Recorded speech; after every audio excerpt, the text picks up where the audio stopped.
tardes, espero que me escuchen bien.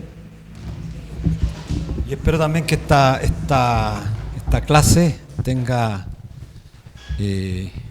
un impacto relevante en su currículum, en su conocimiento. Son todos dirigentes sindicales, así que yo también soy sindicalista, así que estamos entre pares. No es una clase que pretenda hacer una mirada académica de la realidad respecto de quienes están escuchando, sino por el contrario, es una temática que nos parece a nosotros relevante, presentársela a ustedes, especialmente que están en una escuela sindical, toda vez que somos parte fundamental de la clase trabajadora y en consecuencia parece relevante que cada uno de ustedes conozca, sepa qué es una cuestión fundamental, el trabajo. Somos trabajadores. Difícilmente o muy pocas veces nos detenemos a preguntarnos qué es el trabajo, cómo existe el trabajo, desde cuándo existe el trabajo que conocemos actualmente. Esas preguntas con sentido pocas veces las hacemos porque no andamos por el mundo filosofando, sino más bien andamos trabajando. La gran parte de nuestra existencia humana la pasamos trabajando y otra parte, bueno, la dedicamos a lo poco que nos queda, que tiene que ver con el tiempo. Y el título de esta presentación tiene que ver con la economía del tiempo y la no neutralidad tecnológica. Y quiero que es el tiempo, una cuestión fundamental, la economía del tiempo. ¿Qué se le ocurre que puede hacer referencia a una palabra como esta? La economía del tiempo. Bueno, la economía del tiempo tiene que ver con esa fracción del tiempo existencial en el cual nosotros día a día destinamos una parte de ese tiempo que no es trabajo a algo. La economía del tiempo supone que esa fracción de la jornada del día nos permite a nosotros hacer uso de esa, disponer de ese tiempo del cual no lo dedicamos al trabajo. ¿Sí? Es muy sencilla la reflexión. Entonces ahora la pregunta con sentido es ¿cuánto de ese tiempo libre, de esa supuesta economía, el capital, el empleador, el patrón, el capitalista, como quieran definirlo, cuánto tiempo de esa economía de tiempo arrebata para él? ¿Cuánto tiempo? Eso es lo fundamental comprender hoy día. Especialmente cuando nos dicen que estamos avanzando hacia las 40 horas, cuando nos dicen que la tecnología, creación del maravilloso pensamiento humano, debiese estar al servicio nuestro, y entonces nosotros nos preguntamos, bueno, ¿está al servicio nuestro la tecnología o el desarrollo tecnológico hoy día? Si miramos, por ejemplo, lo que está ocurriendo en el comercio, lo que está ocurriendo en la banca, lo que está ocurriendo en el transporte, en la salud, en la minería, destrucción permanente de fuerzas productivas, incorporación tecnológica y desplazamiento de fuerza de trabajo. Eso es lo que observamos. Entonces hay que hacerse preguntas con sentido. Los sindicalistas tenemos que hacernos preguntas con sentido, toda vez que enfrentamos un problema objetivo día a día, que es cómo hacemos frente a una de las cuestiones fundamentales por las cuales nació el sindicato. El sindicato nació fundamentalmente por cautelar el empleo y por defender el salario. Esas son las dos cuestiones fundamentales por las que nació el sindicato. Sindicato significa justicia, hacer justicia. Pero el sindicalismo nació justamente hace casi 150, 180 años, o después puedo referirme un paréntesis al tema, nació justamente para eso. Los trabajadores necesitaron organizarse y hacer frente a cuestiones fundamentales. Bueno, la economía del tiempo y la no neutralidad tecnológica, eso es lo que voy a abordar en esta presentación. Espero que no sea compleja. Les tengo ¿Las podemos entregar, Anita? ¿Dónde está? Por favor, ayúdame. Claudio, ¿las podía entregar? Es una suerte de glosario. No se complican con ese glosario, ahí hay unas definiciones. Está una síntesis de la biografía de Taylor, Ford y Taishi Ohno. Quizás esos nombres a ustedes no les digan muy poco, sobre todo Taishi Ohno. Adelante, estimada. Pero me parece relevante que lo conozcan, por eso preparé ese suerte de glosario, que ustedes lo pueden leer ahí. No se compliquen, no lo lean ahora porque no tiene mucho sentido.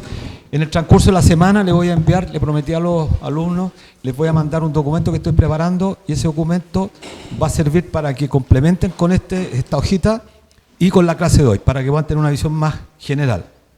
Así que entro en materia. Bueno, este planteamiento dice que la tecnología no es neutral. Responde a intereses económicos y relaciones de poder. Cuando nosotros observamos la tecnología, ¿qué es la tecnología? Tratemos de ir definiendo cada una de las palabras que estamos incorporando en el debate.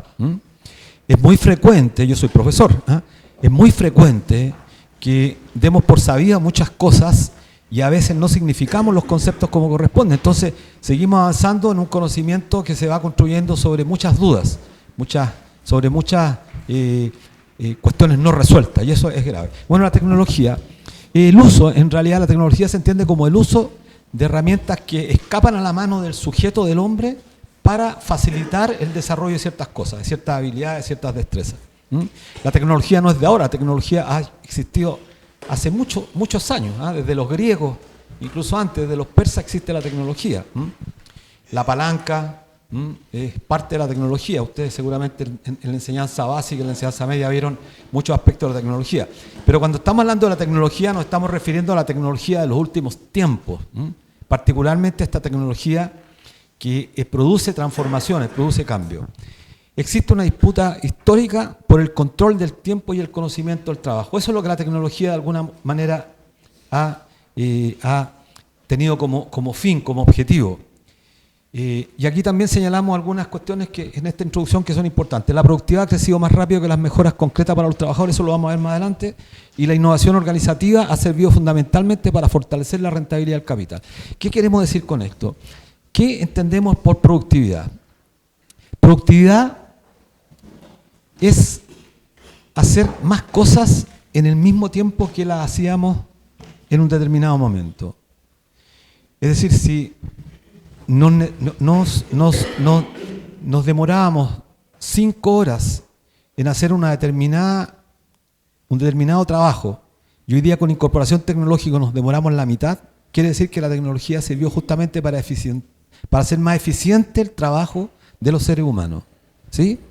Y esto no se preocupen, no tomen nota porque eso va a quedar acá, se lo van a mandar.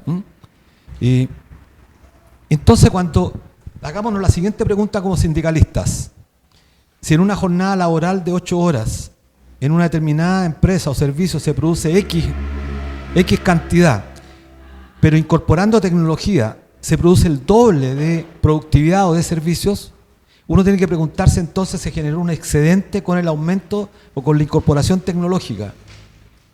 Ese excedente que se generó, ¿dónde va a parar? Y esa es la pregunta central de los sindicalistas. ¿Dónde va a parar el excedente que se produce con el aumento de la eficiencia y por consecuencia entonces del aumento de la productividad? Que se traduce en términos concretos en mayor rentabilidad para el capital, en el caso del sistema financiero, en el caso del sector comercio, en el caso de la minería, en todos los sectores que miremos, en la salud. Parece a veces un contrasentido colocar dentro de los sectores que uno analiza para determinar cuánto es la rentabilidad del capital, incorporar a la salud. No sé si hay aquí personas que trabajan en la salud, pero es fundamental porque la salud hoy día está siendo objeto de una arremetida muy fuerte de tecnología y se están desplazando áreas que hace algunos años atrás considerábamos nosotros que eran imposibles de que se pudieran reemplazar y sin embargo se están empezando a reemplazar. Y uno observa cómo la tecnología avanza y lo que más preocupa es que produce desplazamiento de fuerzas productivas. La fuerza productiva más importante de todas no son los medios de producción, son los trabajadores, las trabajadoras. Entonces, la innovación organizativa, todo esto que nosotros hemos conocido, que se innova en las empresas modificando los sistemas de forma tal a hacerlos más eficientes, son fundamentalmente para fortalecer la rentabilidad del capital. En la época preindustrial, ustedes piensen solamente que el capitalismo en esta nueva forma de organización laboral lleva prácticamente 100 años. Es muy poco. 1920, 2020, 100 años. Y si uno mira un poco más atrás, la revolución industrial, la famosa revolución industrial se produjo a mitad del siglo XVIII, 1750, 1767, cuando se patentó la famosa máquina de vapor. Voy a tratar de hacer también rememoranza de forma tal que ustedes puedan vincular un poco más esta temática con lo que aprendieron en la enseñanza media particularmente, que es re poco lo que aprendimos en realidad, pero de alguna manera rememoremos algo. Máquina del vapor, recuerden ustedes el salto fundamental en la producción. La organización antes del capitalismo, antes que naciéramos nosotros como trabajadores, hace un poco más de 150 años, casi 200 años atrás, nosotros como trabajadores no existíamos en la sociedad. Y eso es lo que muchas veces cuesta imaginarse, porque la sociedad está organizada de manera distinta. En la sociedad feudal, la que precedió a la sociedad capitalista, la sociedad feudal, la sociedad estaba organizada de manera distinta. Existían los siervos de la gleba, que trabajaban para el señor feudal, y la sociedad estaba organizada de manera distinta. Existían los famosos gremios, los artesanos. Eso tienen que haberlo visto de alguna forma. Los artesanos, que tenían el predominio del conocimiento sobre el saber de la producción, operaban de manera monopólica. No existíamos nosotros como trabajadores que vendemos nuestra fuerza de trabajo a un empleador. Este trabajador moderno, nosotros somos trabajadores modernos, vendemos nuestra fuerza de trabajo y nos pagan un salario. Eso no existía antes. A mediados de 1850 no existíamos todavía como trabajadores. Ya habían pequeñas fábricas en el mundo, pero eran muy pocas, en Inglaterra, en Escocia fundamentalmente. Pero en general en el mundo existía la sociedad organizada de manera feudal y por lo tanto los que producían bienes eran los artesanos, los gremios. Tenían el predominio y el control. Piensen ustedes, en ese entonces la gente común y corriente demandaba productos, por ejemplo, demandaba zapatos, demandaba vestidos, ropa. ¿Eso quién lo hacían? El gremio de los textiles, el gremio de los zapatos, el gremio del calzado. Y me quiero detener bien brevemente para que se comprenda lo que era el dominio del conocimiento y del saber de la producción, porque eso fue lo que la revolución científica eliminó de golpe y hoy día nos tiene en la situación actual. Pero quiero que se comprenda este tránsito, el tránsito del feudalismo al capitalismo. En ese entonces, la sociedad estaba organizada por gremios y el gremio, el taller, fundamentalmente tenía una persona que era el dueño del taller y se llamaba maestro. Y ese maestro tenía un ayudante, un oficial, y tenía también un aprendiz. Esa era la escala, fundamentalmente era familia. Yo era dueño del gremio, o sea, participaba en un gremio, pero tenía mi taller. Nadie que no perteneciera al gremio de los talleres podía hacer zapatos, o nadie que no perteneciera al gremio de los vestidos, de la sastrería, podía hacer ropa. ¿Se entiende? Era un monopolio. Entonces, si usted quería fabricar zapatos, me pedía a mí, entonces yo le tomaba la medida del zapato, le medía el largo, el ancho, el alto y le fabricaba zapatos. Los zapatos eran únicos e irrepetibles. No había un zapato igual a otro. ¿Por qué? Porque todos los pies son distintos. Esto parece un detalle, pero tiene que ver con comprender por qué después se estandariza. En ese tiempo no había estandarización, entonces el zapato era único, exclusivo. Entonces tenía el predominio. Pero ¿qué ocurrió? ¿Por qué esa sociedad se vino abajo? ¿Se acabó ese modo de producción? Porque resulta que empezó a aumentar la población en el mundo. Se descubre en Escocia, alrededor de 1758, 1760, se descubre la famosa máquina a vapor. Y esa máquina a vapor pega un salto pero cualitativo en la producción de bienes. Y empiezan a nacer empresas, industrias, que empiezan a producir en serie. Es decir, ya el zapato no iba a ser producido por un maestro, sino que iba a ser producido en serie. ¿Cuál fue el hecho sustantivo que ocurrió en este cambio de la producción particular de un gremio a una industria que empiezan a hacer? Es el control del conocimiento. Antes, la sociedad organizada en gremios tenía el saber, el conocimiento. Es decir, el gremio, el maestro, cortaba el cuero, lo tejía, lo cosía, lo pintaba, es decir, tenía el control completo del zapato. Con la revolución, lo que ocurrió con el nacimiento de las industrias del calzado, la industria del calzado lo que hacen es que diseña el gerente o contrata a un diseñador y mandan a producir en serie.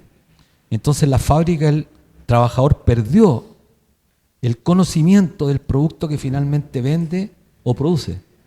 Es lo que ocurre en el comercio, lo que ocurre en la banca, lo que ocurre en la minería.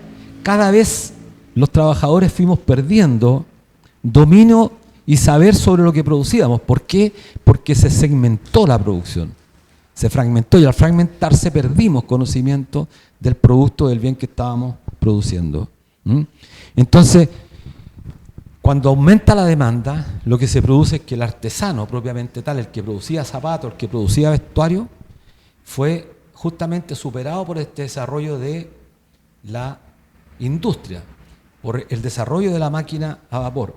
Entonces, la revolución industrial lo que hace es que genera una clase nueva, ya deja de existir fundamentalmente la monarquía, que era la que dominaba en el sistema feudal, nace una nueva clase que es la clase de la burguesía, que es una clase revolucionaria en ese entonces, porque hace una cosa que es fundamental, desarrolla las fuerzas productivas, es decir, desarrolla el trabajo y con ello desarrolla la cantidad de trabajadores que van a empezar a trabajar. En los primeros años del capitalismo, a fines del siglo XIX y particularmente a comienzos del siglo XX, la tasa de empleo creció pero de manera exponencial y fue creciendo año tras año y eso explica en términos concretos que la humanidad tuvo muchos sindicatos, tuvo muchos trabajadores y los trabajadores necesitaron organizarse porque cuando la industria crece se empiezan a desarrollar industrias en las grandes ciudades y por lo tanto la gente migra del campo a la ciudad buscando empleo porque se está acabando el trabajo de artesanía. Es decir, el modo de producción capitalista nace justamente porque se agota el modo de producción feudal. Eso es lo que me interesa que los dirigentes sindicales tengamos claro. ¿Por qué estamos viviendo la etapa del modo de producción capitalista hoy día? Y cuando terminemos este taller, si la pregunta que tendremos que hacernos es si se agotó ya a esta altura del tiempo, se agotó el modo de producción capitalista, que es la pregunta que se hicieron muchos intelectuales en la época feudal. Si se está agotando el modo de producción feudal, entonces lo que hay que hacer es una revolución. Bueno, la revolución industrial vino acompañada a los pocos años de la revolución francesa, la revolución de 1789, que cambió radicalmente el modelo político. Es decir, una revolución económica trae una revolución aparejada, una revolución política de manera inmediata. Entonces, eso es lo que hay que preguntarse al final de este taller, si el modo de producción capitalista que estamos viviendo es un modo de producción que está agotado o no está agotado. Pero eso lo dejo para más adelante. Entonces, la productividad vino a ser justamente importante porque permitió que en poco tiempo los trabajadores tuvieran que aumentar su nivel de producción, que se traducía en mayor productividad. Y para eso era necesario la productividad. Quiero detenerme en un tema que me parece muy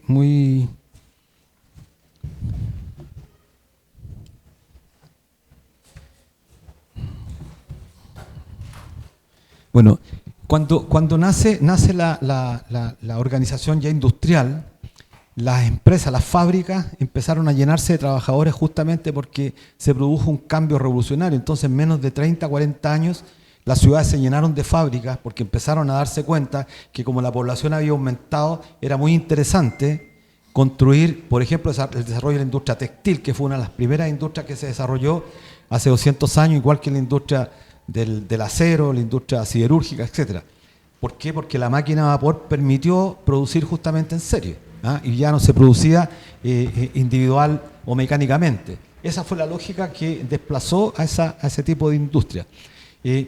Cuando se produce esto casi en 40 años, como digo, una explosión de creación de industrias, se empiezan a producir también al mismo tiempo una cantidad importante de trabajadores, empiezan a reproducirse, y este término que parece un término poco claro para indicar claramente que los trabajadores también se reproducían, pero se reproducían como trabajadores, en tanto sujetos, pero también como trabajadores. Es decir, la clase obrera se reproducía en tanto aumentaba la población. Y esa población demandaba también, y al mismo tiempo al demandar necesitaba trabajadores que produjesen. Bueno, eso fue lo que permitió que el capital incipientemente empezara a aumentar su tasa de ganancia. Se produjo un problema que los trabajadores empezaron a hacinarse en las grandes ciudades, las grandes fábricas, especialmente las empresas textiles, tenían muchos trabajadores, la empresa siderúrgica también tenía muchos trabajadores, y los trabajadores empezaron a tener una reacción a la explotación patronal que se tradujo en ausentismo, en alcoholismo, en deserción de los trabajadores, y por lo tanto se ha llegado a señalar que, por ejemplo, los primeros 20 años del siglo pasado, es decir, hasta 1920, en la industria automotriz que estaba recién naciendo, el ausentismo llegaba a cifras del 80%. Entonces ese era un problema objetivo, y como el empleador todavía no tenía dominio del trabajo concreto, no podía desplazar a los trabajadores, entonces se produjo ese gran problema. ¿Y cómo se viene a resolver ese tema? Bueno, aparece la figura de Friedrich Taylor, que ahí lo tienen en el papelito que les pasamos. Taylor es un ingeniero norteamericano, que escribió un libro que se llama Los Principios Científicos de Administración. Fue el primer sujeto que, observando el trabajo, señaló que había que cientificar el trabajo de forma tal que se combatiera lo que él llamó los tiempos muertos. Seguramente han escuchado este tema. Los tiempos muertos son aquellos tiempos en los cuales el trabajador no está produciendo. Hoy día, tecnológicamente, pues vamos a llegar a eso, en la era digital, te controlan a las mujeres particularmente la ida al baño, y eso te colocan un indicador de forma tal que te pegue fuerte en el resultado de la consecución de objetivos, particularmente en los trabajos donde se logra establecer salarios o remuneraciones por consecución de metas. Eso está, ya diría, instalado hace mucho tiempo. No solamente en el sector servicios, ya en el sector productivo también se está aplicando. Bueno, ¿cuál fue el tema fundamental de Taylor? Taylor inventó el cronómetro. Entonces, el cronómetro, ¿qué permitía? Controlar los tiempos muertos. ¿Cuánto se paraba una persona al baño? ¿Cuánto conversaba una persona con otra? ¿Cuánto realmente, a propósito del tiempo, que lo partimos señalando esto de la economía del tiempo, cuánto tiempo del dedicado a la producción estaba perdiéndose? Y ese tiempo, Taylor científicamente dijo, ese tiempo hay que recuperarlo para la industria. Ese era el objetivo fundamental. Entonces había que generar dispositivos que controlaran fuertemente esa pérdida de tiempo de forma tal que eso se tradujese en aumentos importantísimos de productividad, aumentar la carga de trabajo. Bueno, y el mecanismo entonces fue el cronómetro que tal como lo decimos ahí, operó como un arma de la clase patronal para controlar justamente al trabajador en el desarrollo de su trabajo. Bueno, descomponen el oficio en micromovimientos estandarizados y eliminan la autonomía del tiempo obrero para maximizar la eficiencia del cuerpo. O sea, el nivel de control que exigió la instalación del cronómetro permitió justamente que los trabajadores se concentraran única y exclusivamente en la producción y perdieran el tiempo libremente que tenían muchas veces ganado para ello.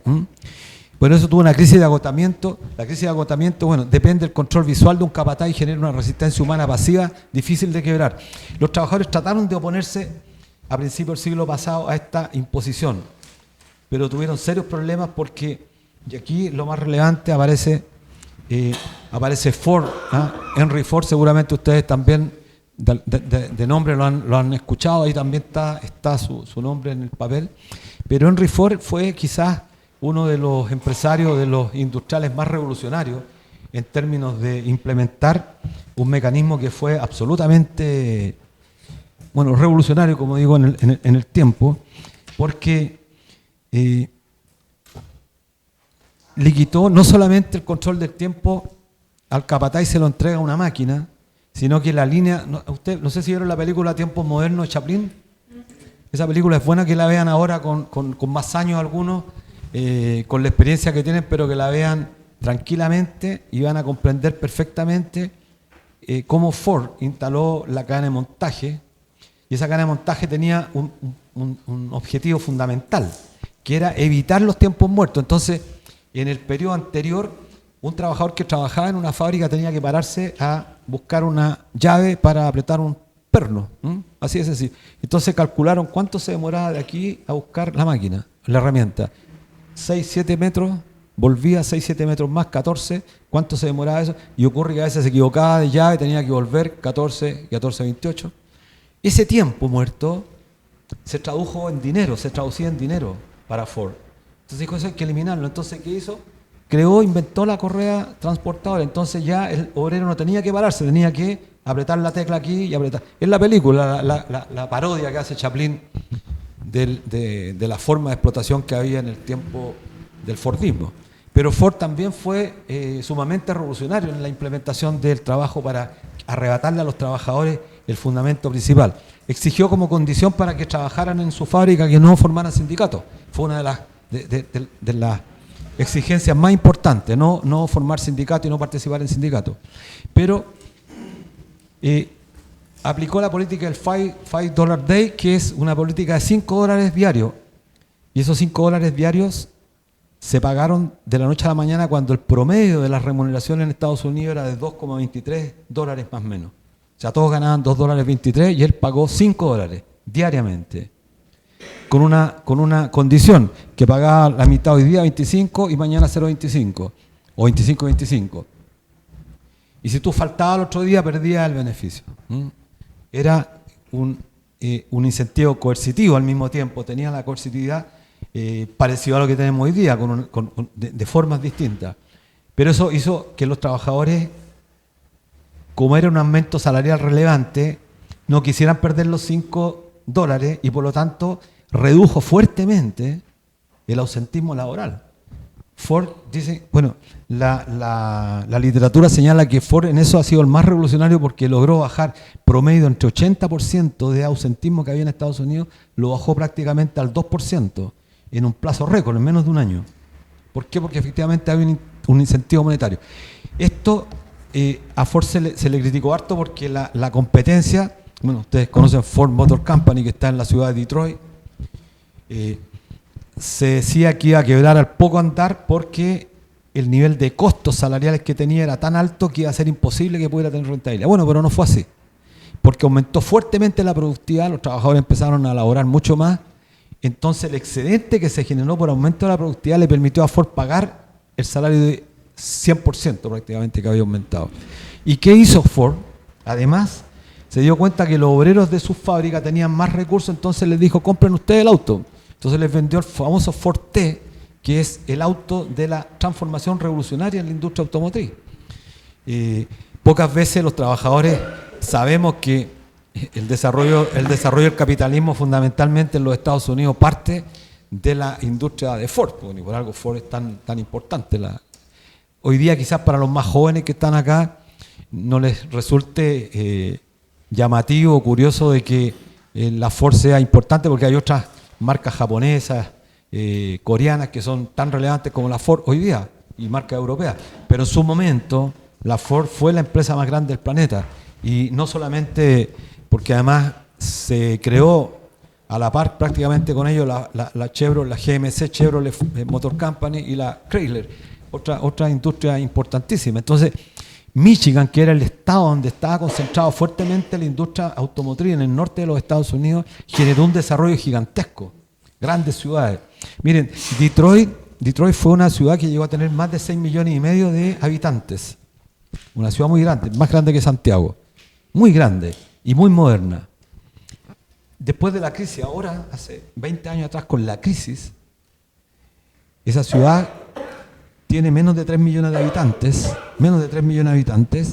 y hay zonas que eran de alto desarrollo habitacional, están absolutamente vacías. Es como que usted camine de la Plaza Italia, Plaza Baquedano, hasta Puente Alto, son varios kilómetros, y eso que era vivo, mucha gente, hay gente que hoy día camina, todo muerto, y la naturaleza ha ido destruyendo las casas, los edificios. Es una ciudad muerta. han hecho todo lo imposible por tratar de revivir a Detroit, que es importantísimo, una ciudad muy grande y ha costado mucho. Bueno, eso también pasó con muchas ciudades del norte de Estados Unidos, donde estaba concentrada fuertemente la industria automotriz. Pero fue en ese entonces el sector más dinámico de la economía. Y esa fórmula de trabajo, el Fordismo, es decir, estaba fuertemente concentrada en producir cantidades gigantescas de mercancía, es decir, se producían auto. Entonces le preguntaban a Ford, bueno, ¿y qué pasa con la demanda si no hay? Bueno, no importa, hay que seguir produciendo autos. Los famosos Ford T, que después por supuesto cambiaron. El Ford T, el primer auto, ustedes lo buscan, después lo googlean y se van a dar cuenta de la importancia que tuvo ese coche. Después, como se producían autos, el Estado tuvo que producir carreteras.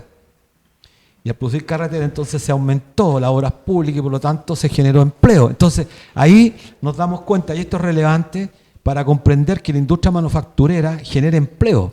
Y particularmente cuando se desarrolla en áreas importantes como es la construcción, en este caso la que construía carreteras, se produce empleo de calidad y se genera un dinamismo en la economía. No como lo que ocurre en nuestro país hace 40 años y como lo que se pretende seguir haciendo durante muchos años más, ¿no? Es decir, lo que ocurre hoy día en Chile justamente se explica en gran medida porque no hay desarrollo de la industria manufacturera, no hay desarrollo de nuevos proyectos que efectivamente demanden mano de obra como lo hizo la industria automotriz en esa época. Bueno, la solución entonces a la crisis, está claro, le quitó el tiempo al capataz, la implementación de varias medidas de Ford fueron relevantes, pero como todo sistema, como todo modelo, también llega a su etapa cúlmine. Y ya a mediados de los 60, 70, la Ford, la Chevrolet empiezan a tener problemas. La pregunta es ¿por qué empiezan a tener problemas? Porque aparece un sujeto en Japón que se llama Taiichi Ohno.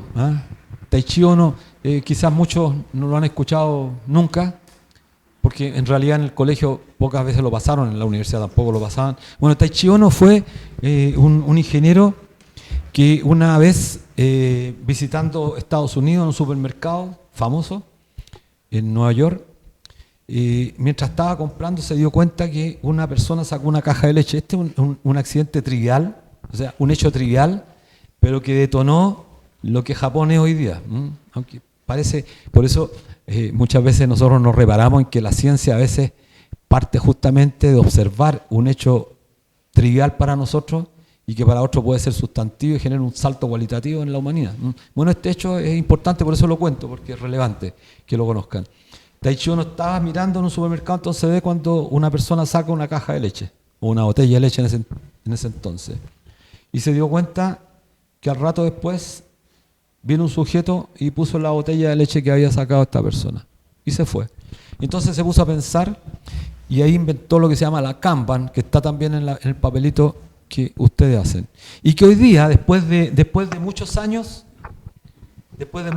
casi 60 años atrás, todo eso que descubrió Taiichi Ohno se está haciendo en todas partes, en los supermercados. Cuando en un supermercado usted saca una caja de leche, la paga la caja de leche, inmediatamente se desarrolla un mecanismo que la cajera cuando inserta el código de la leche, inmediatamente ese código va a la central y se sabe que ya hay una demanda por una caja de leche. Pero como en el día se vendieron 100 cajas de leche, ya saben que son 100 cajas de leche que hay que reponer. Pero eso se va a reponer en función de la demanda, no de la oferta. ¿Sí? Eso es relevante que lo tengamos claro, porque tiene que ver con el golpe, con el quiebre del Fordismo. Antes en el Fordismo las empresas producían. En Chile, por ejemplo, no sé, los más antiguos se acordarán, existía FENSA, Madensa, Somela, existía Textil Progreso, toda la industria de paños Tomé, Oveja Tomé, existía una cantidad impresionante de fábricas de calzado en Chile. Gino, Lennox, bueno, muchas fábricas. Bata, pero Bata después la compraron. Sí, Bata era de Melipilla, era una gran industria del calzado muy grande, que daba mucho empleo, pero después hoy día Bata es internacional. Usted va a París, va, no sé, a Estados Unidos, está Bata. Bueno, esta industria, recordémonos cómo eran esas fábricas. Esas fábricas tenían en las tiendas llenas de refrigeradores, llenos de enceradoras, llenos de lavadoras, secadores de pelo, estaban ahí. Entonces usted las veía en las tiendas. Y si vendían, vendían. Y si no vendían, ¿qué pasaba? Habían stock, ¿verdad? Fábricas, las famosas fábricas. De hecho, antes había una carrera tecnológica que se llamaba para prepararse para jefaturas de bodegaje. Había una carrera de bodegaje, una especialidad en la enseñanza media técnico profesional. Porque existían las bodegas, ya había que saber de stock, de contabilidad, para mantener ese era un oficio. Bueno, eso desapareció. Las bodegas desaparecieron, no existen esas grandes almacenes donde estén guardando refrigeradores, porque eso es costo. Pensemos nosotros que ese refrigerador tiene un costo, ese es capital, y el capital constante que no se revaloriza es pérdida. Es una tesis marxista que es fácil comprenderla, por eso la podemos ver al final. El capital constante siempre es crisis, siempre es pérdida. El capital, para que tenga rentabilidad, tiene que mantener la tasa de ganancia, mantener la utilidad. Si no mantiene utilidad, desaparece. Bueno, Taiichi Ohno, y es relevante que este personaje no se lo olvide. Taiichi Ohno era un japonés, un ingeniero, y llegó a Japón. Bueno, ya había trabajado en industria automotriz. La Toyota recién estaba saliendo, o sea, comenzando. Entonces entró a la Toyota. Y esto es relevante. Esto desgraciadamente nunca nos enseñaron esto. Llega la Toyota. Y yo creo que es bueno que recordemos algunos hechos importantes. El 6 de agosto del 45 se tiró la bomba a Hiroshima. Y el 9 de agosto a Nagasaki, ¿se acuerdan? Año 45. 45, para que lo guardemos en la memoria. Japón estaba destruido completamente. Pasaron 22 años, y Japón logra introducir en el mercado automotriz norteamericano, el año 69, el famoso Corolla Toyota Corolla. Un auto de 4 tiempos, 4 pistones, claro, 4 combustión interna, comparado con un V8 que era el auto pesado de los Chevrolet, los Ford. Consumía casi un tercio de la benzina que consumía, y justamente en los 70 empieza la crisis del petróleo, hay un conflicto grave en el Medio Oriente, se produce un alza del precio de los petróleos, entonces la Toyota ingresa pero fuertemente en los Estados Unidos, produciendo un derrumbe de la Ford Motor, de la Chevrolet Motor Company y de la Chrysler. Este es un hecho sintomático. Se pudo entender que un sujeto en un país que estaba absolutamente derrotado, que había sucumbido frente a la presión norteamericana, estadounidense, al cabo de 22 años lograba meterle un producto y hacer tambalear toda la arquitectura de los propios Estados Unidos. Un país pequeño, Japón, ustedes lo han visto en el mapa, es un país muy pequeño, tiene 110 millones de habitantes, pero es muy pequeño. Y eso fue justamente el descubrimiento de que Taiichi Ohno pensó las formas de producción y radicalizó completamente todo, se acabó el Fordismo. Y eso nos golpeó fuertemente a los chilenos también. Golpeó fuertemente a la Unión Soviética. Los más nuevos se acordarán de la Unión Soviética, un país gigante que había, que era Rusia y todos los países adyacentes. Bueno, eso se acabó completamente porque tenía un modo de producción fordista. Y el Fordismo no podía seguir produciendo en función de mantener fuertes almacenamientos que no iban acorde con la demanda, porque si había crisis económica la demanda caía fuertemente. Si usted no tiene salario, no tiene empleo, no va a comprar. O va a comprar lo justo y necesario. Entonces era absurdo seguir produciendo si no había demanda. Bueno, la diferencia con Taiichi Ohno es que él justamente entiende que hay que producir solamente lo que la demanda exige, lo que la demanda pide. Y por eso bajó fuertemente los costos y aumentó entonces el diferencial de productividad, que finalmente se tradujo en un excedente que iba a parar los sistemas de el capital. ¿Qué creó él? Bueno, los famosos, ustedes quizás esto lo pueden haber visto porque los círculos de calidad Chile llegaron por ahí por los 90, al 2000 empezó a hablarse mucho en Chile del toyotismo, de los círculos de calidad, que consistían fundamentalmente que, a diferencia de la empresa fordista donde el jefe era el que tenía el dominio, el conocimiento, Taiichi Ohno lo que hizo, que creó círculos de calidad. Entonces estaba un obrero, obreros con gerentes. Entonces si a un obrero se le ocurría una cosa buena, una idea buena, era premiado y aparecía lo que hoy día como caricaturas hacen en las empresas chilenas, que colocan una foto del mejor trabajador, Sodima, la banca, y a la otra semana lo echan. ¿Sí? Bueno, eso copiaron, como en Chile copian todo mal, copiaron eso de Taiichi Ohno, de poner la foto del mejor trabajador del mes, pero lo terminan echando. Bueno, Esto fue relevante porque no era lo que hacen los chilenos, lo que hizo Taichi Ohno en la calidad total. Lo que hizo que un obrero de repente podía tener una idea muy buena y esa idea la ponía al servicio de la producción. Y ese obrero pasaba a ocupar un alto jerárquico que podía ser casi igual al que tenía el jefe en ese momento. Eso generó controversia al principio, pero finalmente simplificó las formas de producción y mejoró fuertemente la productividad. Pero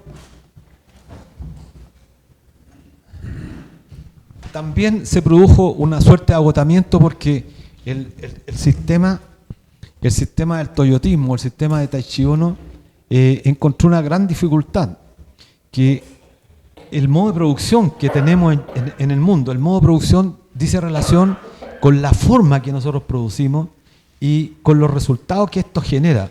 El modo de producción feudal fue aniquilado porque el capitalismo fue revolucionario, porque acabó con un régimen que era mecánico, que no generaba empleo porque tenía el predominio del trabajo en los famosos gremios y por lo tanto el artesano escondía el conocimiento, no le enseñaba a nadie más que no fuera de su gremio y por lo tanto si alguien quería hacer zapato no podía hacer zapato porque no sabía. Bueno, el capitalismo fue revolucionario porque le quitó el predominio de ese saber al artesano. Y hoy día estamos en el capitalismo, pero en el capitalismo en la era moderna también está empezando a entrar en una crisis estructural. ¿Por qué? Porque el capitalismo hoy día es incapaz de generar desarrollo de las fuerzas productivas. Es decir, la incorporación tecnológica hoy día lo que está haciendo que está destruyendo fuerzas productivas. Y lo estamos viendo nosotros. Bueno, ustedes ya deben saber que los camiones que están recorriendo al sur, varios camiones ya van sin conductor humano, van con el conductor humano de copiloto y el camión va funcionando solo. Ya hace más de 2 años que están corriendo en las carreteras en la noche camiones conducidos por choferes virtuales. Y claro, inteligencia artificial, justamente. Eso nos costaba a nosotros, pero como en una carretera, bueno, Chile tiene una carretera quizá una de las mejores porque es casi en línea recta, no tiene muchas curvas, pero van. Y el conductor, el que da copiloto se queda dormido y el camión sigue solo. Eso nosotros hace 5 años atrás era inimaginable para nosotros. Bueno, y está ocurriendo. Van a desplazar y se está planteando que también va a pasar eso con la línea aérea, con las líneas aéreas, los pilotos, los aviones futuros y particularmente los que se están produciendo ya en Estados Unidos, intentan justamente desarrollar inteligencia artificial de forma tal que se prescinda de seres humanos. Entonces nosotros tenemos que preguntarnos, bueno, ¿y si ese mundo idílico de automatización, de digitalización, no considera a la persona humana, quién va a consumir? Porque el capitalismo vive de que el consumo aumente, porque hay que mantener la tasa de ganancia del capital. Y si el capital no tiene cómo vender sus servicios, sus bienes, porque los trabajadores no tienen empleo, entonces se produce una dicotomía muy fuerte. Respuesta que el capitalismo tendría que dar. Entonces, bueno, en esta propuesta que estamos viendo hoy día, que lo planteamos en esta lámina, el eje más de Elon Musk, bueno, ustedes seguramente lo ubican a Elon Musk. Tesla, SpaceX, bueno, el Twitter X hoy día, el multimillonario, que saben ustedes que en las industrias de Elon Musk se trabaja 16 horas, ese es el récord que es el estándar que él pide, 16 horas diarias. Entonces es una involución. Cuando los trabajadores en el mundo, en el planeta, hemos logrado 8 horas, él plantea 16 horas, como un tipo medio enfermo. 16 horas. Entonces, él dice que en la medida que tú trabajes más y que los resultados se vean, entonces te paga con acciones, no paga con dinero. Entonces, el año pasado pagó a varios de los altos ejecutivos $1 millón en acción a cada uno. Y creo que hubo un trabajador que ganó $2 millones. Claro, incentivos muy altos, pero sobre la base de la deshumanización completa. 16 horas trabajando, ¿de qué te sirve que te paguen $1 millón si a lo mejor producto de esa tensión o de esa intensificación del trabajo tú terminas muriéndote en la fábrica? Y con una deshumanización completa. Y efectivamente la producción la permitió a él, por ejemplo, en esta famosa industria, la Tesla, que produce vehículos eléctricos, pero que ya está siendo objeto de competencia muy fuerte por China. Entonces, no era tan cierto que podía tener el predominio, la hegemonía o el monopolio de la producción a como diera lugar. Encuentra serios problemas también. Pero y eso creo que es relevante para los efectos de conocer un poco, también está incursionando en la era aeroespacial. No sé si vieron ustedes que está financiando el desarrollo fuera del planeta nuestro, porque tienen esa ilusión de creer que el mundo puede rápidamente construirse fuera de nuestro planeta prescindiendo de los seres humanos. Y esa es la disputa que hoy día tenemos en el planeta.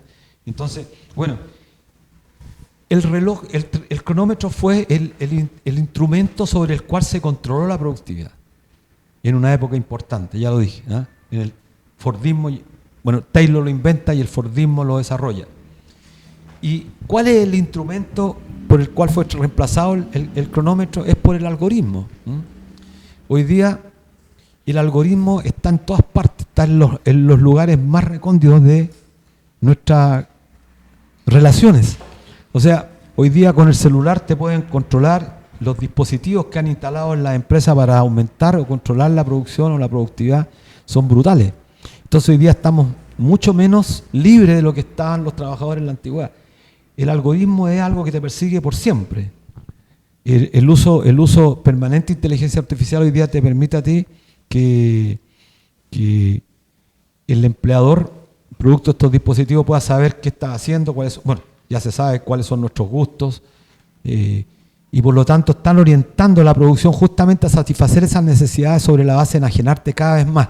Entonces, el trabajador cada vez está más alienado porque lo que se produce cada vez le resulta más ajeno. No tiene no tiene control sobre lo que se produce.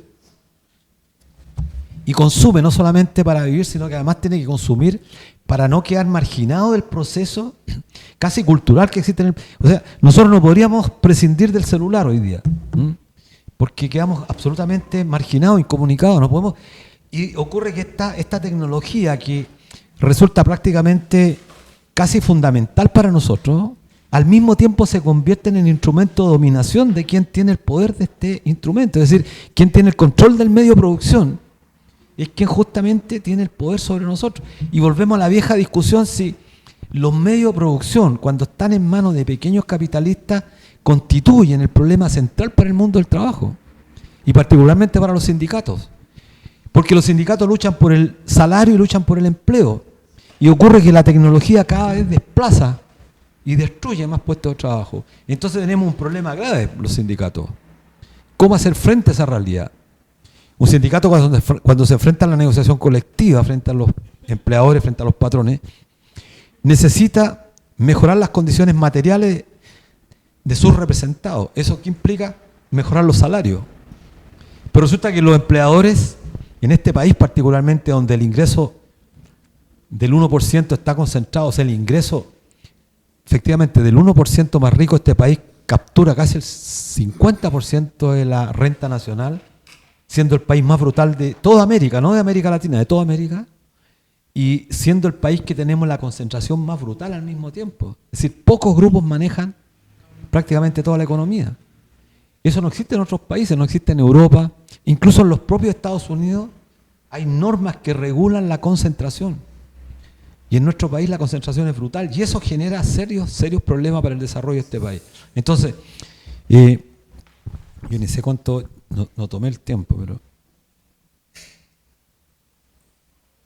Bueno, lo que queremos plantear es que se comprenda que la tecnología que se ha usado a lo largo del tiempo, tanto con Taylor, Ford, Taichi y hoy día con Elon Musk y otros más, no solamente más, pero son como 4 o 5 grupos, 6 grupos a lo más, de multimillonarios que están controlando prácticamente todo el planeta.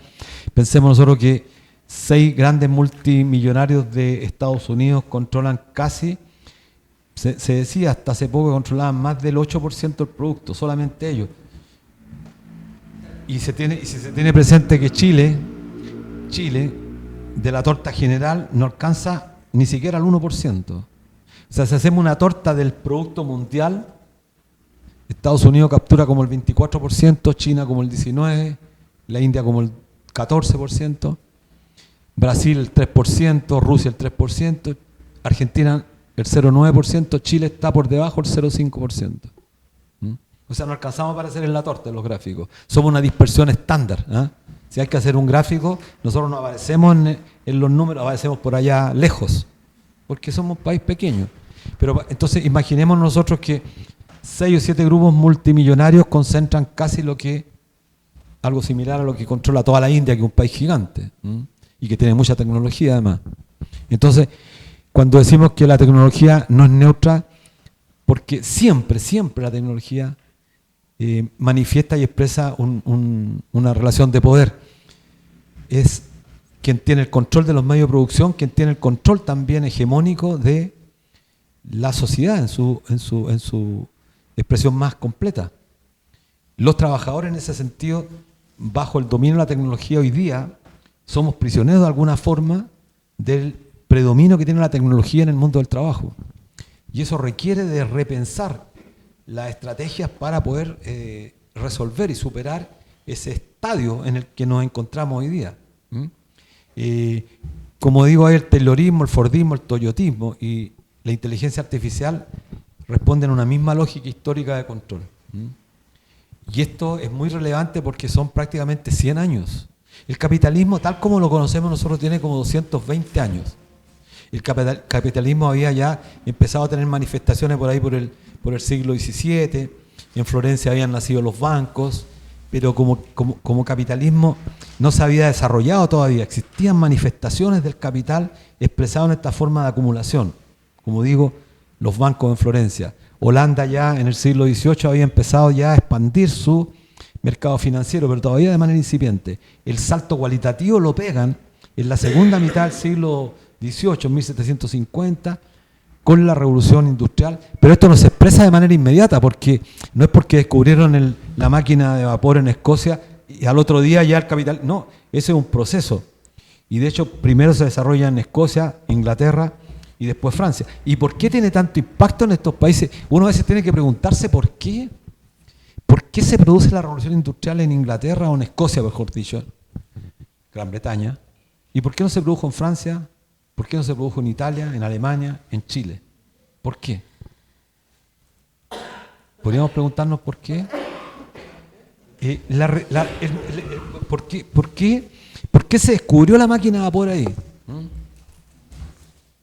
Eso yo creo que es relevante. Verdad que este no tiene audio.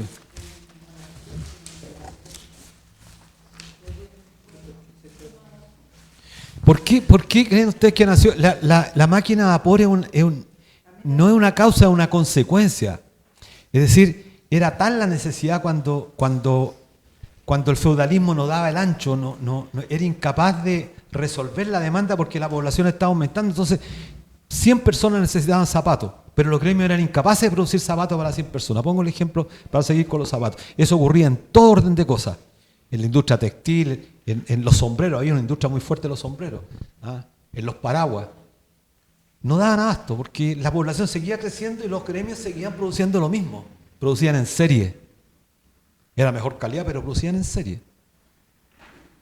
Entonces, la sociedad necesitaba romper ese. Bueno, se rompe porque incluso la máquina de vapor que nos enseñaron en el colegio que se descubre en Escocia, en 1760 más o menos, ya habían sectores que estaban usando el vapor vinculado al sistema hidráulico, pero no había pegado un salto como pega en Escocia. ¿Y por qué se desarrolla tan fuertemente en Inglaterra después junto con Escocia? Porque esos países es una isla gigante y está montada, debajo de esos países existe prácticamente carbón de manera exponencial. De hecho, las grandes mineras del carbón fueron justamente en el sur de Inglaterra y en toda la zona de Escocia, y después se fueron al este, en Irlanda tanto del norte como Irlanda, Dublín, Belfast, son ciudades que están completamente montadas en carbón. Entonces, el carbón, que fue uno de los productos fundamentales para el desarrollo de la industria hidráulica con el vapor, con la máquina de vapor, la locomotora que conocimos, los más antiguos aquí habrán conocido, algunos sabrán, quizás no hay ninguno que viajó en máquinas a carbón. que funcionaban con el vapor, pero había que alimentarlas, y eso se alimentaba con carbón. Entonces, eso fue lo que permitió el salto especialmente a Inglaterra y Escocia, y que después se pasa a Francia, por supuesto, que era el país más grande en ese entonces, y bueno, y mucho después llega a nuestro país. Pero no hay que perder tanto de vista que pasó tanto tiempo. Si recién Ford, cuando crea el Ford T y pega el salto fuerte con este famoso los $5 day, que le pagan los 5 horas y que baja la jornada a 8 horas. ¿Por qué la bajó 8 horas? Porque habían pasado 44 años del famoso evento en Chicago de la matanza de los mártires con la demanda de 8 horas de trabajo en Chicago. Habían pasado 44 años y Ford tenía miedo que ese problema lo complicara, bajó él las 8 horas. Eso también le permitió una ganancia en términos de productividad porque los trabajadores aumentaron fuertemente la producción. Lo que debiéramos nosotros tratar de asimilar es justamente o hacer la analogía de lo que ha pasado en el mundo con Chile. Piensen ustedes en 1920, un poquito antes de 1920 lanza Ford el Ford T, pero en Chile ya en 1920 nosotros teníamos un desarrollo muy fuerte del sindicalismo. Estaba la FOCH, la Federación Obrera de Chile, con Recabarre, y se estaban peleando por grandes conquistas sociales, la seguridad social. Y en 1924 nosotros logramos ganar, porque somos herederos de esa lucha, varios decretos leyes que después se transformaron en el año 31 bajo Carlos Ibáñez del Campo en el famoso Código del Trabajo, el 31. En Chile han habido 2 códigos del trabajo, nada más. El Código del 31 por la tiranía por la dictadura Carlos Ibáñez del Campo, y el 79 que es el Código del Trabajo, el Plan Laboral de Pinochet. 2 códigos que este último no se ha modificado nunca. En todos estos gobiernos que hemos tenido desde el año 90 en adelante no han hecho ninguna modificación estructural al Código del Trabajo, sino por el contrario, lo han perfeccionado en beneficio del capital, porque la flexibilidad favorece solamente al capital y no a los trabajadores. Bueno, entonces la productividad no garantiza por sí sola el bienestar social ni la distribución justa. Creo que eso nos debería quedar claro, relativamente claro o medianamente claro a todos los dirigentes sindicales. Se aumenta la productividad y el excedente que se genera por el aumento de la productividad va a parar al capital y no a los trabajadores, no suben los salarios de manera automática. Y democratizar la tecnología es un desafío central para el trabajo del siglo XXI. Miren, un dato anecdótico que es bueno también que ustedes lo conozcan: cuando en Inglaterra se desarrolla fuertemente el capitalismo, en 1916, 1914 al 16, se produce un movimiento en Inglaterra, sí, adelante, se produce un movimiento en Inglaterra que se llama, no sé si lo han escuchado, los ludinistas, en honor a Ludi, ¿en qué consistía? En que quemaban las máquinas. El movimiento sindical, cuando nace en Inglaterra, lo que hace para enfrentarse justamente al desarrollo tecnológico es quemar las máquinas, porque entendía que las máquinas le quitaban el empleo a los trabajadores. Es como si nosotros ahora saliéramos a quemar máquinas. Pero eso no servía, porque al final las máquinas de ese entonces eran un salto cualitativo en mejoramiento finalmente de la sociedad. Es como que nosotros dijéramos la inteligencia artificial no sirve o la tecnología no sirve. Sirve, pero sirve en la medida que tiene un control democrático de los trabajadores. Porque si este control opera solamente sobre la base del control de quien tiene el control al mismo tiempo de los medios de producción, lo que va a ocurrir es que esta va a estar siempre destinada a optimizar los procesos de trabajo y en consecuencia aumentar fuertemente la productividad. Entonces, si con menos trabajadores hacemos más, ese excedente que se genera va a parar a los intereses del capital. Y en consecuencia, esto es irónico, es medio perverso recordarlo, pero en 1864, han pasado ya mucho más de un siglo, los trabajadores británicos con los franceses, algunos italianos, algunos rusos y algunos alemanes se juntaron en Inglaterra y formaron la primera internacional. Esto es bueno también que los dirigentes sindicales sepan un poco de historia. Formaron la primera internacional porque entendieron en 1864 que los trabajadores tenían que estar unidos en todo el planeta para poder luchar por la defensa del empleo y por el salario. Y entendieron, porque la migración era tan grande en Europa, entendían que si establecían salarios iguales en Francia y en Inglaterra y en Alemania, la clase patronal no podía bajar los salarios contratando gente en peores condiciones. Es lo que tenemos que preguntarnos nosotros en Chile. En Chile la migración ya llegó. Y la migración siempre llega para quedarse. Nunca llega para irse. La migración en todos los ejemplos históricos llega para quedarse. Y la única forma que tenemos nosotros de defender el salario de los trabajadores es justamente impidiendo que a los trabajadores migrantes les paguen menos que a nosotros. Porque la gente tiene, muchas veces por la recarga xenofóbica, tiene esa idea que a los venezolanos, a los haitianos hay que pagarles menos. Pero no saben que con eso lo único que estamos haciendo es justamente dispararnos los pies. Porque ya está pasando. Hay una petición de algunos parlamentarios en orden a que se permite un aumento, que en las empresas de menos trabajadores se pueda contratar más extranjeros.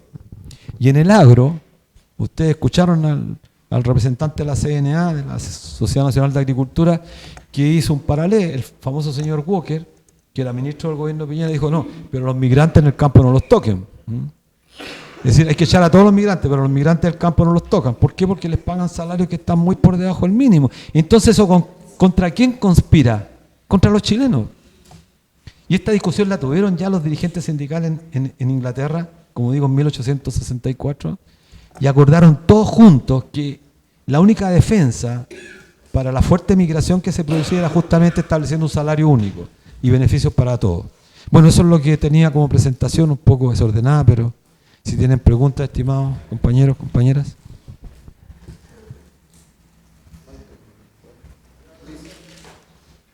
Sí, bueno, sí, perdón. O sea, respecto a la última conclusión, ¿cuál sería, por ejemplo, una medida concreta o cómo se entendería esto de democratizar la tecnología? Interesante pregunta. Sí, te respondo. Mira, la democratización tiene justamente una respuesta que es política. Es absolutamente política. Lo que tenemos que hacer los sindicatos, aquí podemos hablar porque tenemos una clase, lo dije al comienzo, no es una clase académica, es una clase de dirigentes sindicales.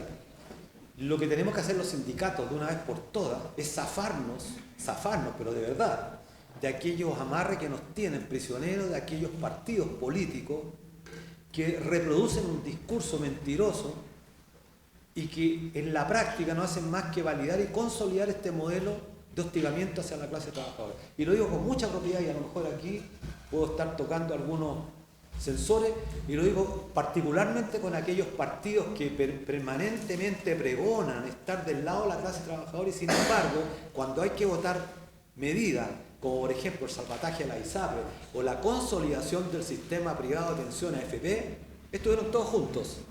Entonces eso es lo que los sindicalistas de una vez por todas tenemos que zafarnos de esos amarres, porque el problema es político. Tu pregunta es una pregunta con sentido. Esa es la pregunta con sentido. Pero la respuesta no es una respuesta técnica, es una respuesta política, porque la tecnología no es, y esto creo que es lo más importante, la tecnología no es una creación abstracta de un empresario, la tecnología es creación de la maravillosa inteligencia humana.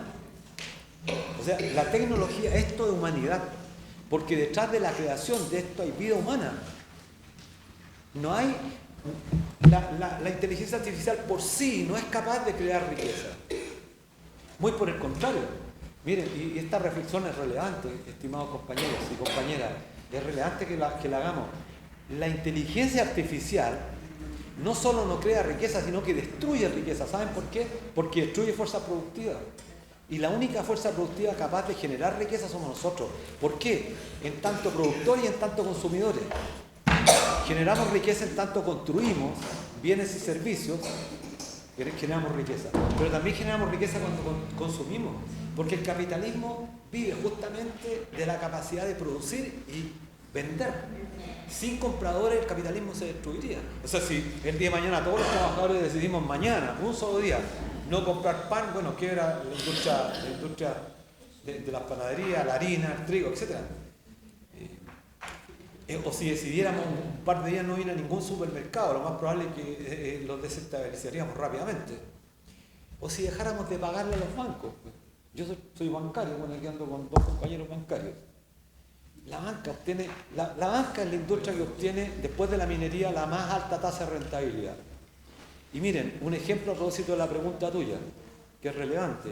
La banca es el sector que más tecnología incorpora. ¿Por qué? ¿Por qué incorpora tecnología? Porque compra tecnología, porque tiene dinero.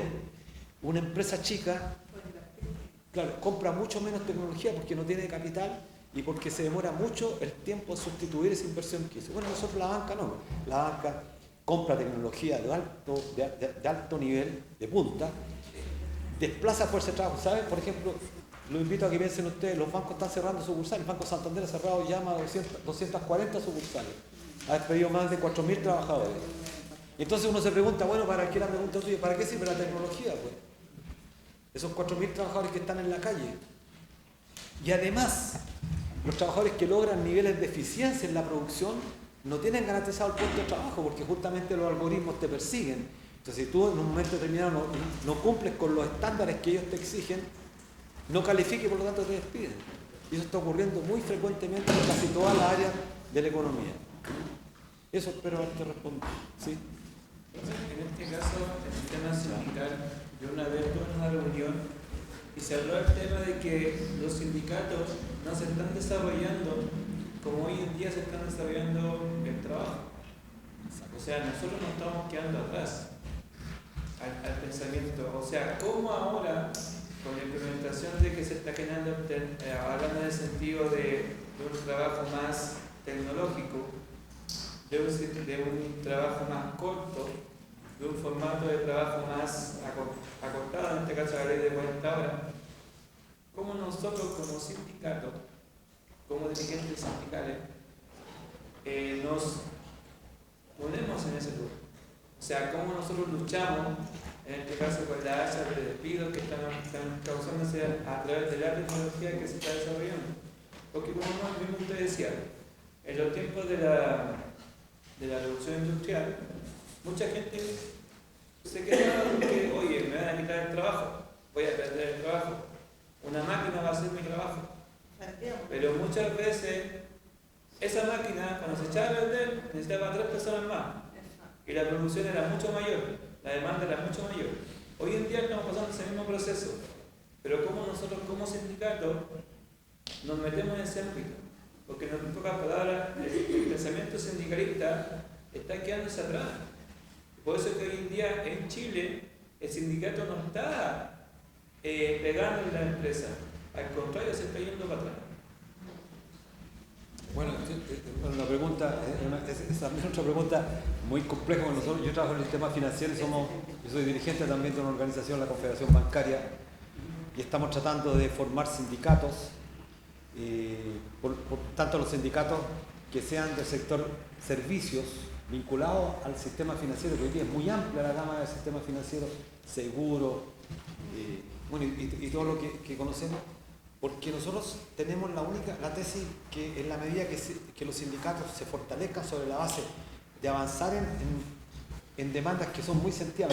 La negociación colectiva ramal, por ejemplo, es una demanda que tenemos que pelear los sindicatos, porque la negociación colectiva ramal permite que las fuerzas dispersas que tenemos las podamos aglutinar de forma tal pelear todos juntos, que es lo que ocurre en otros países, que en Chile desgraciadamente no tenemos esa legislación, porque tenemos un código laboral de la dictadura que todavía abiertamente nos favorece, nos perjudica. Pero tu pregunta tiene, además, inserta otras preguntas que son reflexiones más profundas. O sea, no basta solamente con la unidad de los trabajadores, sino que hay que definir un plan estratégico que apunte justamente a disputar la hegemonía sobre el control de la inteligencia artificial y sobre la tecnología. ¿Eso qué supone? Plantearnos transformaciones que son estructurales, es decir, no contentarnos con criticar o condenar el modelo económico, sino que hay que atacar las bases mismas del sistema actual. Es decir, la pregunta que formulé hace algún rato atrás, ha llegado el momento que nos formulemos la pregunta si el modo de producción actual, digámoslo claramente, el modo de producción capitalista ya se agotó y es necesario pasar a un nuevo modo de producción, así como en la sociedad esclavista, que fue antes de la feudal, los trabajadores se plantearon ya que era imposible seguir y continuar con la sociedad esclavista y hay que pasar a una nueva sociedad y pasaron a la feudal, que fue progresista en ese tiempo. Pero esa se agotó y duró muchos años, fue quizás la más grande, hasta que se agotó y el capitalismo la superó en una revolución industrial y en una revolución política que fue la Revolución Francesa. Nosotros somos herederos de la Revolución Francesa, somos ciudadanos. Antes no existía. Mira, nosotros no existíamos antes era el siervo de la gleba. La sociedad feudal se llamaba siervo de la gleba, pero no somos nosotros porque ese siervo de la gleba era más parecido al campesino antiguo, no al campesino actual, porque el campesino actual es trabajador agrícola, que va en bicicleta a trabajar al campo. Antes, no hace muchos años, en la década del 70 existía el campesino, el que vivía en el fondo, en la gran hacienda, aquí en Chile existía antes de la reforma agraria. Bueno, nosotros tenemos que hacernos esa pregunta, pero esa pregunta solamente tenemos que hacerla no los que estamos acá, tenemos que hacerla todos los trabajadores, todos los sindicatos. Y para que eso sea posible, tenemos que tener sindicatos con dirigentes sindicales preparados, con dirigentes sindicales honestos, con sindicatos y dirigentes sindicales que no dependan de la orden del partido y que esa orden del partido la traen aquí a como dé lugar y que hay que parar cuando a ellos les conviene parar y cuando no hay que parar porque el gobierno de turno los favorece no se puede parar. Entonces hay que mirar cómo se salvan, por ejemplo, a la ISAPRE teniendo un fallo de la Corte Suprema, se salvan a las AFP aprobando una reforma que no es reforma, que consolida un modelo de despojo. Eso es el tema central. O sea, discutir con la claridad que se discutía en el sindicalismo a principios del siglo pasado, y no seguir reproduciendo esta caricatura de sindicalismo que tenemos en Chile. Yo le digo con mucha propiedad porque soy sindicalista, por eso lo puedo decir. No soy un profesor que está aquí de la academia, soy sindicalista y en esa condición me invitaron. Y el sindicalismo está en bancarrota en este país, en bancarrota. Y a partir de que tengamos establecido esa condición, podemos empezar a crecer. Pero que no nos vengan a decir, no, el sindicalismo está bien, que están golpeando las puertas al gobierno para que les dé una migaja. Ese sindicalismo es el sindicalismo que hay que desterrar. Disculpe. Profesor, bueno, analizando la clase y todo eso, y la pregunta que hizo nuestro compañero, la segregación lamentablemente ha llevado a este sindicalismo que está mal enfocado, porque por ejemplo, da mucha lata escuchar eso, que el sindicalismo está como perdido y todas esas cosas, porque yo creo que muchos de los que estamos acá venimos por convicción, porque otros nos pagan. Entonces yo creo que la mejor opción para poder responder un poco a la pregunta que él hizo es prepararnos frente a la tecnología y prepararnos en lo que viene en boga. Hoy día no se habla de la transición justa, que es un tema súper relevante, y solo lo toman con el tema del medio ambiente. Y no es solo eso, las carboníferas y todas esas cosas sí son súper importantes, pero nos olvidamos de la transición justa. Y cuando nosotros empecemos a estudiar todas esas cosas vamos a entender mucho más, vamos a poder plantearnos académicamente, científicamente, cómo podemos levantar una barrera frente a la tecnología. Porque viene para quedarse y tenemos que aceptar eso. Pero para eso nos debemos preparar. Entonces, de la única manera que yo siento que nosotros como dirigentes nos podemos preparar frente a esta tecnología tan grande que viene hoy día y que ya ha dejado miles de puestos de trabajo fuera, la persona de fuera, es preparándonos, educándonos, estudiándonos y sabiendo estos términos que no conocemos. Totalmente de acuerdo contigo. Yo creo que, bueno, primero decir que el hecho, efectivamente, como bien dice la compañera, el hecho de que ustedes estén acá es una muestra de que hay personas, hay sindicalistas que están destinando una fracción a propósito del tiempo, están sacrificando una parte del tiempo suyo en función de otros, porque prepararse como sindicalista implica justamente prepararnos para defender a otros compañeros nuestros, a otras compañeras, y eso yo creo que tiene una alta valoración y creo que hay que celebrarlo mucho. La compañera Sí, diferido en varias cosas de su exposición. Soy temporera agrícola, pero he diferido, por ejemplo, cuando usted dice que el sindicalismo está ligado a la defensa del empleo y el salario.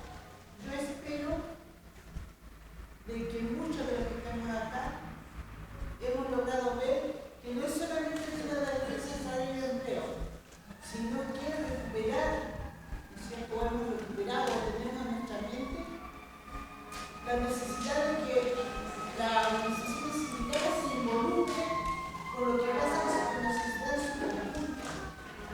Hoy día, ¿no es cierto?, cuando los trabajadores salimos, ¿no es cierto?, junto con los estudiantes, eso es porque hemos logrado, ¿no es cierto?, ver más allá del tema salarial y empleo. Por otra parte, también creo que quienes estamos acá y muchos otros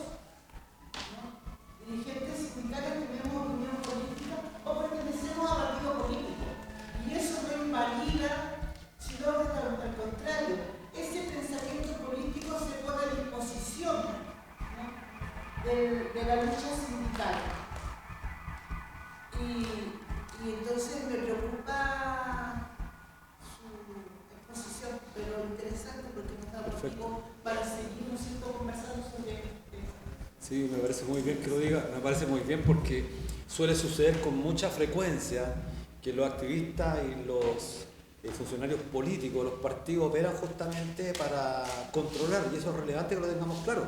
Yo totalmente de acuerdo con usted respecto a que uno puede pertenecer a un partido, pero hay que decirlo también, los partidos están en bancarrota en este país. O sea, y ciertamente que nuestra lucha es política. Cuando yo me refiero al salario y al empleo, lo que estoy diciendo que el sindicalismo, y en eso usted estará de acuerdo conmigo, nació justamente para defender esas dos cuestiones que son fundamentales, porque si no defendemos el empleo, el salario no existe, y si no defendemos el empleo, la sociedad sucumbe. Ese es el gran problema. Por supuesto que nosotros tenemos que tener una posición política, si tenemos que cuestionar efectivamente el orden actual, porque este orden actual no nos sirve. Sí, disculpe. Disculpe, sí. Compañero Luis Mesina, yo estoy totalmente de acuerdo con usted. Totalmente de acuerdo. Lamentablemente, los partidos políticos de instituciones públicas que son los trabajadores. Y ahí han hecho mal al mundo del trabajo. Hoy en día el presidente de la CUT, ¿a qué empresa representa? A ninguna. No puedo decir con propiedad. Nunca. Y el presidente de la CUT es el que va a negociar el sueldo mínimo por todos nosotros. Y le dan la puerta de la moneda para negociar el sueldo mínimo. Así está. Esa es nuestra sociedad. Y nosotros hemos perdido la convicción de ser dirigentes sindicales, de salir a la calle. ¿Hace cuándo no se ve una gran protesta en Chile? ¿Hace cuándo? Lo último fue de estudiantes. Hoy salen los estudiantes a protestar. O sea, discúlpenme, yo tengo que ser amigo de PPG y de un montón de gente de la CUT. Un montón de gente que está en la CUT. Pero discúlpenme, pero hoy ya no son ni siquiera ellos, que son empleados públicos. ¿Por qué? Porque la contratora le dijo, oye, señora, ¿cuántos más sindicales tienen? Y se pasan de la señora, se empieza a descontar con el pago del día. Y se murieron los dirigentes sindicales. Compañeros, el mundo sindical partió en Chile en la catedral de Santa María. Murieron muertos. Así es la lucha sindical. Hoy estamos aquí, tenemos que aprender eso. Si no estamos convencidos de eso, estamos equivocados. Eso quería decirlo. Siguiendo esa idea, ¿usted proyecta que vivamos una crisis social más con este gobierno? Mira, Gabriel Salazar, Sergio Grez, Carlos Pérez Soto. Carlos Pérez Soto hace poco hizo una publicación, no sé si lo ubican, y dijo claramente, bueno, los trabajadores lo que tienen que aprender de todo lo que ha pasado desde el año 2018 a la fecha es nunca más confiar en los estudiantes universitarios, los dirigentes del movimiento estudiantil universitario. Dijo, ya aprendimos, tenemos 100 años para aprender que no nos sirve. Y los trabajadores tienen que confiar en sus propias capacidades, los trabajadores tenemos que confiar. Por supuesto, los estudiantes son fundamentales, especialmente los secundarios, que no están maleados, que no buscan puestos en el Congreso. Vean ustedes cuántos dirigentes sindicales, o sea, cuántos dirigentes estudiantiles que prometían el paraíso, prácticamente están casi todos en el Parlamento hoy día. No es lo que hizo Recabarren, por ejemplo, que mantuvo una postura indeclinable respecto a la clase obrera. Renunció a muchas cosas y no fueron dirigentes políticos que se sometieron. Yo creo que el estallido es posible que ocurra, pero nosotros tenemos que aprender también. En el año 2019 estuvimos a punto de lograr muchas cosas y las perdimos prácticamente todas. Hoy día estamos peor que el año 2019. La salud por lo menos está peor, la educación, las pensiones, ni hablar. Entonces, claro, si se produce un estallido, lo que tendríamos que aprender es que no dejarnos que negocien otros que no son los trabajadores, porque bueno, el 15 de noviembre ocurrió que negociaron otros y prácticamente llegaron al gobierno y todo lo que se prometió no se hizo. Entonces, yo creo que eso yo esta discusión sí, ya, perdón, disculpe. Solamente, ¿la compañera habla? ¿No? Sí, por favor. Perdón.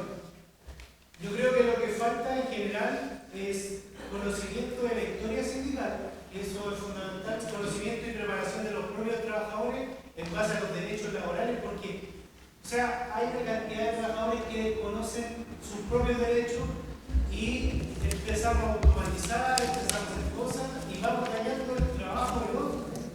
Es válido que está bien, que hay que hacer cosas porque hay que hacerlas y hay que entender, pero hay que entender lo que hacer.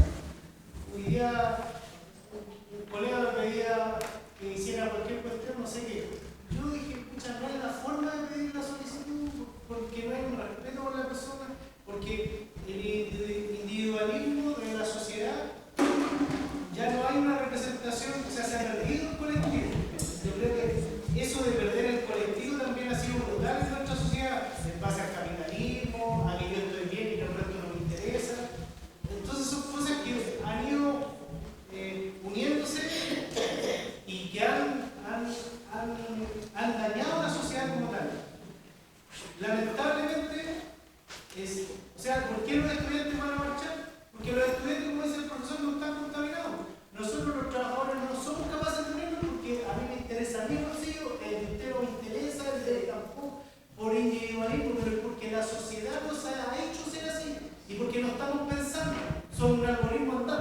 que el teléfono, que son estupideces, nos volvemos más idiotas con la tecnología, porque no sé si con la tecnología, pero cada vez que avanzamos como sociedad para hacer más cómodo nuestro vivir, somos más flojos y un poco más idiotas.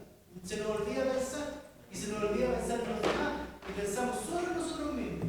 Yo creo que ese es como un problema raíz de fondo que tenemos. Gracias.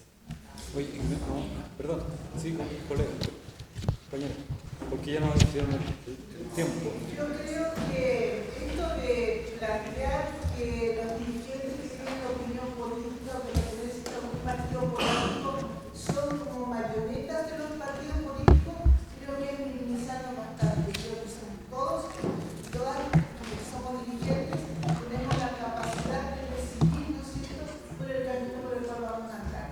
Eso es una cosa.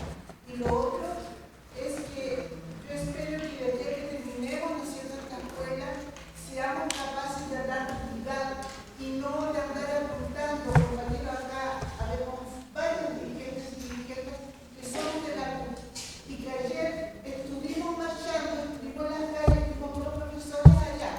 Entonces, el hecho de que nos hagamos la ley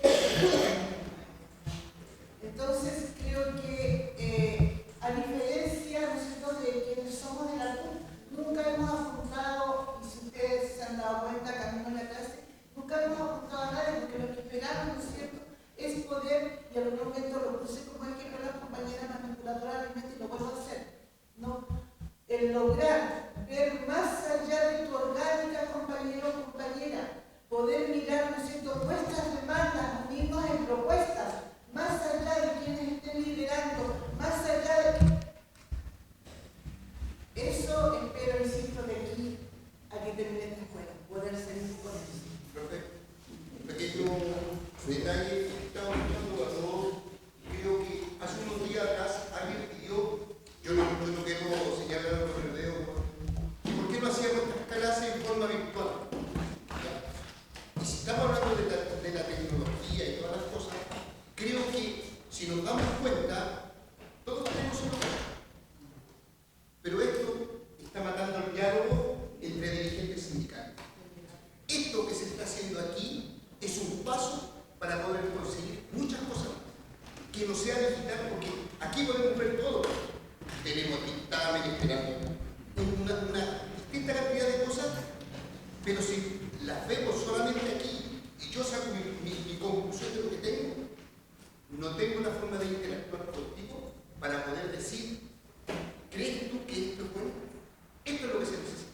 Es el paso para poder conseguir que los dirigentes, los sindicatos, los gremios, a través de muchas cosas y no llevando a partidos políticos, que todos pensamos distintos, es poder sacar una conclusión lógica para poder conseguir más beneficios para los trabajadores. Eso. Muchas gracias.